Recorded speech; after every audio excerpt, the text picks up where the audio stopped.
प्यारे बच्चों, आज हम क्लास 9th की साइंस की वर्कशीट नंबर 49 को देख रहे हैं, जो कि 29/10/2020 के लिए है।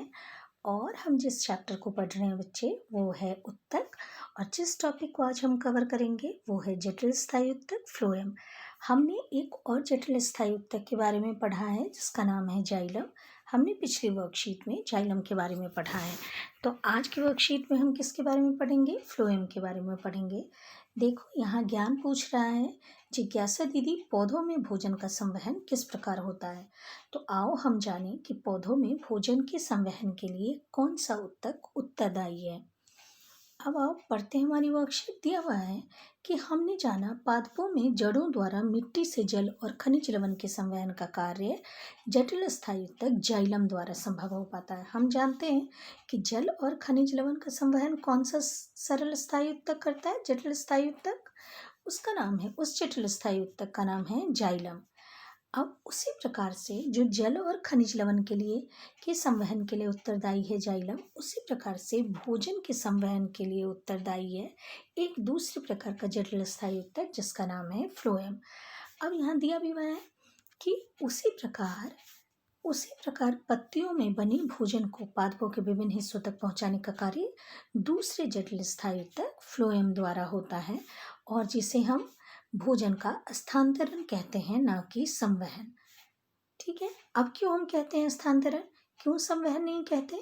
क्योंकि स्थानांतरण में जो भोजन पादपों की पत्तियों में बनता है, भोजन, उस भोजन को पादप के संपूर्ण, मान लो ये हमारा पादप है, तो इसके यहाँ पत्तियों में अगर बन रहा है भोजन, तो ये संवहन ना कहकर हम स्थानांतरण इसलिए कहते हैं क्योंकि भोजन यहाँ से नीचे की ओर भी जा सकता है पूरे शरीर, और बाकी ऊपर भी जा सकता है। यानी कि भोजन का स्थानांतरण दोनों दिशाओं में होता है, ऊपर से नीचे और नीचे से ऊपर की तरफ भी।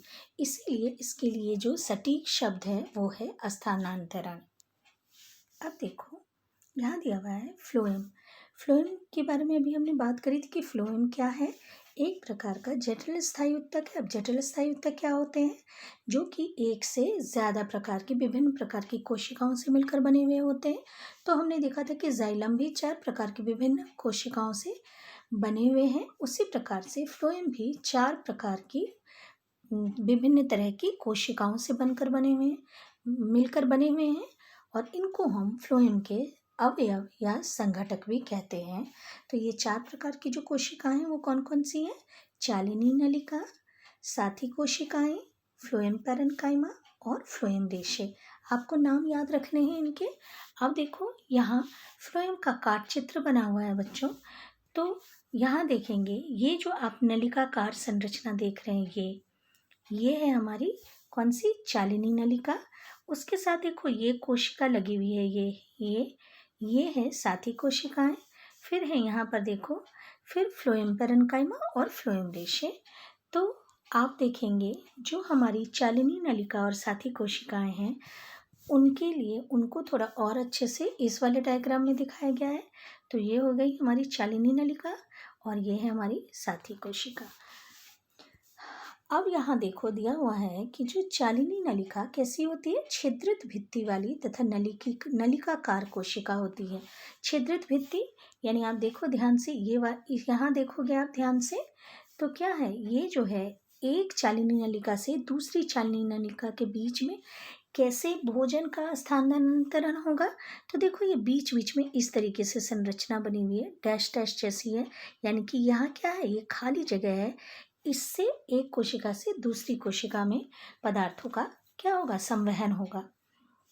तो ये कैसी होती है? छिद्रित भित्ति होती है इसकी। ये जो भित्ति है उनमें क्या है? जगह जगह छेद है, यानी छिद्रित है ये भित्ति।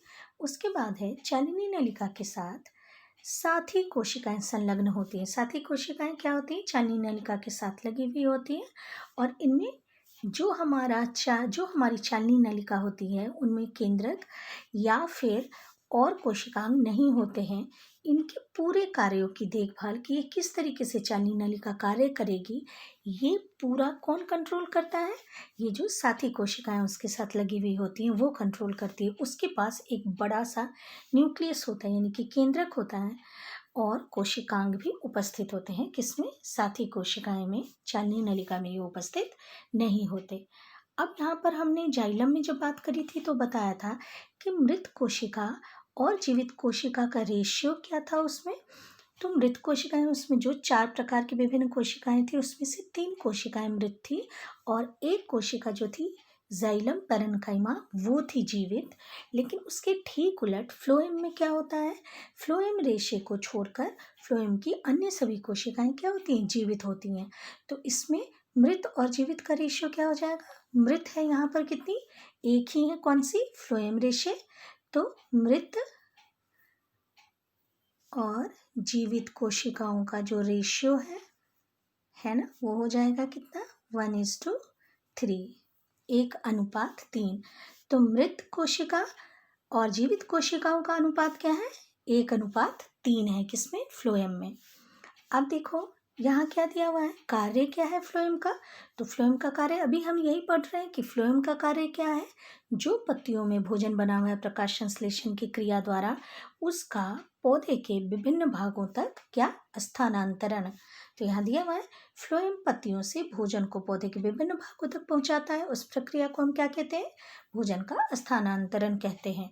अब यहाँ देखो दिया हुआ है क्या, जाइलम से बिल्कुल असमान यानी जाइलम के विपरीत फ्लोएम उत्तक क्या करते हैं, पदार्थों को कोशिकाओं में विभिन्न दोनों दिशाओं में क्या करते हैं, गति करा सकते हैं। यानी कि जहाँ ये पत्तियों में जहाँ ये भोजन बना हुआ है वहाँ से वो नीचे किधर, तने, जड़, इन सब भागों में पहुँचाएंगे और बाकी ऊपर और जो शाखाएं हैं और जो दूसरी जगह हैं वहाँ पहुँचाएंगे। तो ऊपर से नीचे की तरफ भी हो सकता है और फिर अगर यहाँ से देखो, यहाँ से फिर ऊपर की तरफ भी हो सकता है, दोनों दिशाओं में हो सकता है क्या, भोजन का स्थानांतरण। आओ चलो यहाँ देखो बच्चे दिया हुआ है फ्लोएम तनी का काट चित्र, यहाँ पर भी फ्लोएम को दिखाया गया जो कि बहुत अच्छे से नहीं दिया हुआ है। अब बड़ी क्लास में जब जाएंगे तब इसको और अच्छे से पढ़ेंगे। दिया हुआ है फ्लोएम उत्तक के संघटकों के नाम लिखिए। तो ये देखो आपके दिया हुआ है, ये हैं चारों उसके संघटक। तो ये पहले क्वेश्चन का आंसर हो गया बच्चों, चालिनी नलिका, साथी कोशिकाएं, फ्लोएम पैरेन्काइमा और फ्लोएम रेशे फ्लोएम के संघटक हैं। सेकेंड क्वेश्चन है जाइलम और फ्लोएम में अंतर लिखिए। तो आप जानते हैं कि जाइलम एक जटिल स्थायी उत्तक है जिसका कार्य जल और खनिज लवण का संवहन करना है, जबकि फ्लोएम भी एक प्रकार का जटिल स्थायी उत्तक है जिसका कार्य भोजन का स्थानांतरण करना है। और जाइलम सिर्फ नीचे से ऊपर की तरफ, जड़ से ऊपर की तरफ जल का संवहन करते हैं, जबकि फ्लोएम दोनों दिशाओं में भोजन का स्थानांतरण करता है। उसके बाद देखो बच्चों, उसके बाद थर्ड क्वेश्चन है हमारा, पादपों में फ्लोएम का क्या कार्य होता है।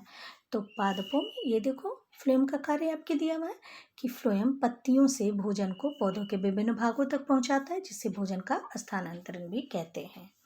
उसके बाद है चौथा, पादपों में भोजन का स्थानांतरण क्यों जरूरी है, समझाइए। तो आप जानते हैं कि पादपों में भोजन का स्थानांतरण इसलिए जरूरी है क्योंकि जो भोजन है वो पादपों की पत्तियों में बनाया जाता है और उसका विभिन्न भागों तक पहुंचना ज़रूरी है, तभी तो जो पौधे हैं वो अपना वृद्धि और विकास कर पाएंगे। क्योंकि उसके लिए जो उन्हें ऊर्जा है, जो उनको तत्व चाहिए, जो ऊर्जा चाहिए उनको, वो भोजन से ही प्राप्त होगी। और भोजन पत्तियों में बना हुआ है तो पत्तियों से उसका स्थानांतरण, पत्तियों से उसका पौधे के विभिन्न भागों तक, हर एक कोशिका तक, पादप कोशिका तक उस भोजन का पहुंचना ज़रूरी है, तभी पौधे अपना वृद्धि और विकास कर पाएंगे, जी पाएंगे। वरना क्या होगा, अगर भोजन का स्थानांतरण नहीं होगा तो क्या होगा, कुछ ही दिनों में, तुरंत तो नहीं पर कुछ ही दिनों में जो पौधे हैं वो मुरझाकर और फिर मर जाएंगे।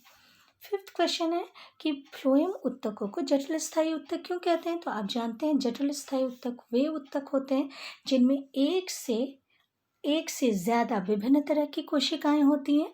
तो फ्लोएम उत्तक में भी 4 प्रकार की विभिन्न कोशिकाओं से फ्लोएम उत्तक बना हुआ है, इसलिए फ्लोएम उत्तक को भी हम जटिल स्थायी उत्तक कहते हैं। तो इस प्रकार से बच्चों आज आपकी वर्कशीट खत्म होती है। थैंक यू बच्चों।